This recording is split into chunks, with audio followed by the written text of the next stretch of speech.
Alhamdulillah, alhamdulillahi rabbil alamin, wa bihi nasta'inu ala umuri dunya waddin.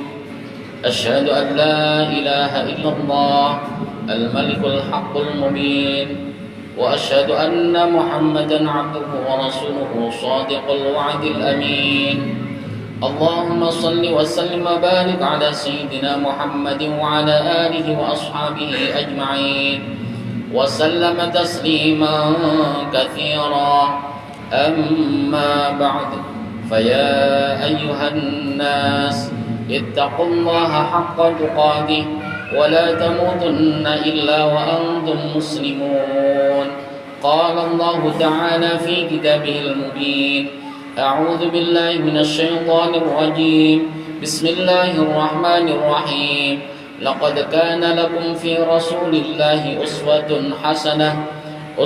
حسنة لمن كان يرجو الله واليوم الآخر وذكر الله كثيرا. Shadaqallahul Azim.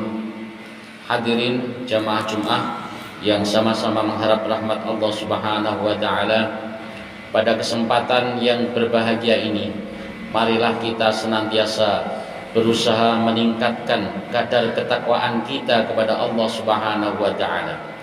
Karena dengan takwalah Allah Subhanahu wa taala akan berikan solusi dari segala masalah-masalah kita.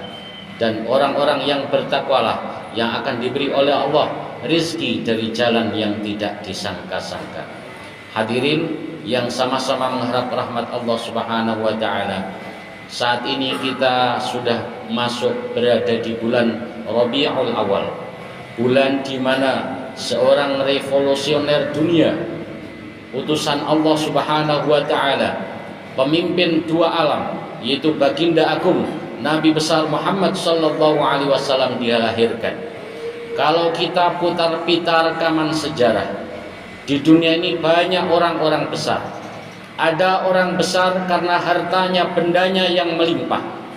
Suatu saat kalau dia jatuh miskin, maka habislah kebesarannya sampai di situ. Ada orang besar karena pangkat dan jabatannya yang tinggi. Suatu hari jika jabatannya turun, kemudian kekuasaannya putus, maka habis pula kebesarannya sampai di situ. Sedangkan baginda Nabi sallallahu alaihi wasallam, beliau adalah orang besar. Beliau orang sukses, beliau orang hebat. Beliau besar bukan karena harta, beliau besar bukan karena jabatan, tapi beliau besar adalah karena agama. Sekali orang besar karena agama, dunianya sukses, akhiratnya juga tetap besar.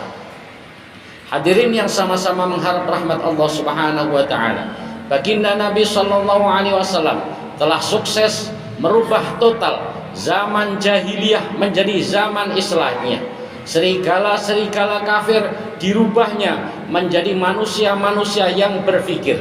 Orang-orang yang berwatak preman menjadi manusia-manusia beriman.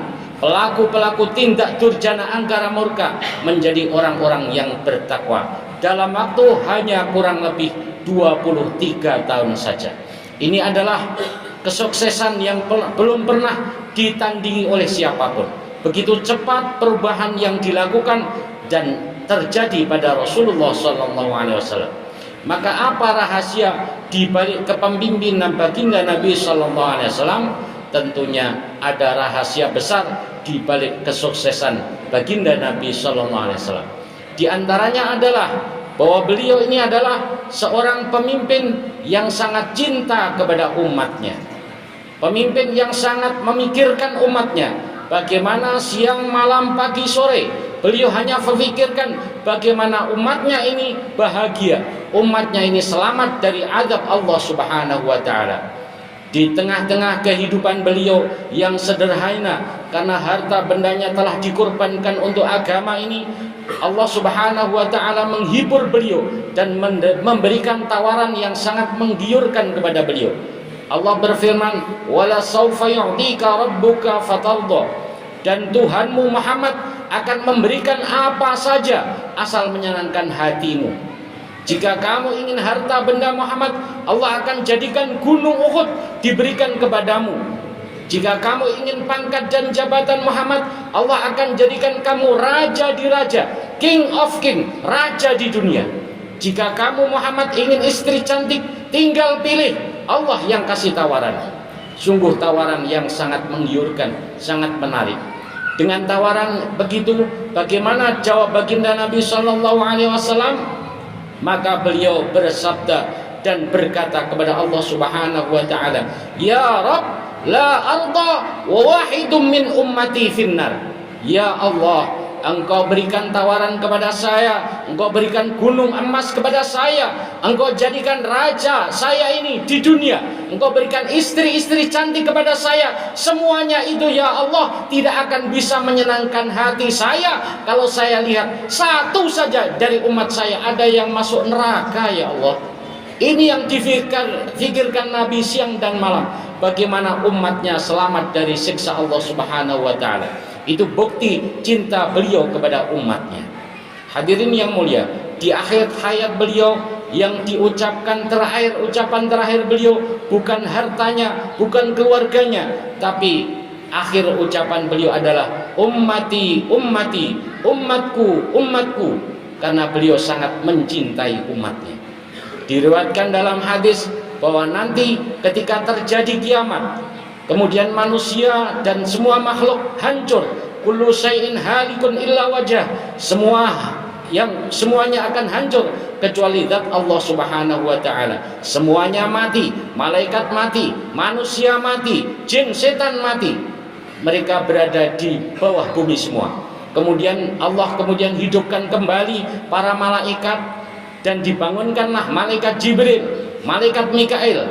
Ampun ya Allah, Engkau cari roh kekasihku Muhammad, bawa kendaraan burak, bawa dia ke surga. Maka malaikat Jibril dan Mikail mencari baginda Nabi Sallallahu Alaihi Wasallam yang saat itu semuanya manusia masih berada di dalam tanah. Rasulullah orang pertama yang bangun dari kiamat. Maka Nabi bangun dari kiamat, melihat ke depan kosong, tidak ada apa-apa. Kemudian tengok ke kanan ada malaikat Jibril, tengok ke kiri ada malaikat Mikail. Beliau bertanya, ayu yaumin hadza ya Jibril? Ini hari apa Jibril? Kok sepi? Maka malaikat Jibril menjawab, ya Rasulullah, hadza ma wa'adar rahman. Ini adalah hari yang dijanjikan oleh Allah. Ini hari kiamat wahai Rasul. Apa Jibril? Ini hari kiamat. Betul ya Rasul. Kalau ini hari kiamat, di mana umatku? Aina ummati? Di mana umatku wahai Jibril? Bagaimana nasib mereka? Wahai Rasul, umatmu semuanya masih berada di dalam. Engkaulah orang pertama yang bangun dari kiamat. Lalu perintah Allah untuk saya apa malaikat Jibril? Allah memerintahkan kepada saya untuk membawamu ke surga. Maka kemudian beliau naik dan masuk ke dalam surga. Surga adalah tempat yang begitu nikmat. Tapi di dalam surga ini baginda Nabi Sallallahu Alaihi Wasallam kesana kemari sampai ditegur oleh Allah Subhanahu Wa Taala. Wahai Muhammad, apa kurang enak surganya Muhammad? Enak ya Allah. Kalau enak, kenapa engkau kesana kemari kayak orang gak betah? Ya Allah, sungguh enak surga ini ya Allah. Tapi saya ingat umat saya ya Allah. Saya enak-enakan seperti ini. Umat saya sekarang ada di mahsyar ya Allah. Mereka kepanasan, mereka kelaparan, kehausan. Lalu mau kamu apa Muhammad? Kalau saya diizinkan ya Allah, saya ingin datang ke mahsyar lagi. Saya berikan hak syafaat kepada mereka. Rasul Sallallahu Alaihi Wasallam sudah di surga, turun lagi ke mahsyar untuk memberikan syafaat kepada umatnya. Begitu besarnya cinta baginda Nabi Sallallahu Alaihi Wasallam kepada umatnya. Beliau hanya memikirkan bagaimana nasib umatnya. Setelah kita tahu begitu besarnya cinta baginda Nabi Sallallahu Alaihi Wasallam kepada kita, maka tentu saja kita yang mengaku sebagai umatnya tentunya juga harus mencintai beliau. Karena sesungguhnya cinta bertepuk sebelah tangan itu adalah menyakitkan. Rasul memikirkan setiap waktu, setiap saat untuk umatnya. Sedangkan kita kadang yang mengaku sebagai umat Nabi tidak memikirkan perintah Nabi. Bahkan kita cenderung kadang-kadang ada yang membenci dengan sunnah-sunnah Rasulullah SAW. Sungguh itu adalah hal yang sangat menyakitkan baginda Nabi SAW. Untuk itu bagaimana kita berusaha sebagai umatnya, karena dicintai oleh Rasul SAW, kita juga mencintai beliau dengan cara menjalankan sunnah-sunnah Rasulullah SAW, menjalankan perintah-perintah dan teladan beliau, serta meninggalkan apa yang dilarang oleh baginda Nabi SAW, sehingga kita nanti akan digolongkan orang yang mengaku dan diakui oleh beliau sebagai umatnya, sehingga man ahya sunnati faqad ahabbani wa man ahabbani kana ma'i fil jannah. Beliau bersabda, barang siapa menghidupkan sunnahku maka berarti cinta padaku, barang siapa yang cinta padaku dia akan berada di surga bersamaku. Allah Subhanahu wa taala yahdi liman yasha wallahu alam bissawab. Barakallahu li wa lakum fil Qur'anil azim wa nafa'ani wa iyyakum bima fihi minal ayati wa dzikril hakim wa taqabbala minni wa minkum tilawatahu innahu huwas samiul alim wa qur rabbighfir warham wa anta khairur rahimin.